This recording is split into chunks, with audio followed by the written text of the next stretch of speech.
how to make a transparent background in Gimp. So this is all going to be based on how you open your image. If you go File, Open, and then open an image, let's use something like that. That has been opened on a white background. So if I was to get the rubber and let's get a brush. Oh, well, I'm on the background there, so make sure you're selecting the right layer.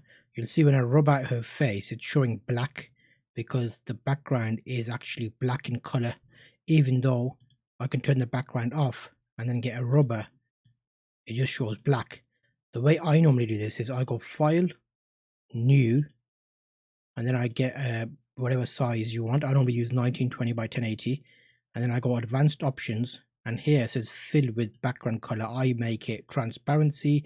Okay, so now if I do a File, Open as Layers, and then open an image here, and then do the same thing, you'll see when I rub it out, it's actually transparent because the background is actually transparent now.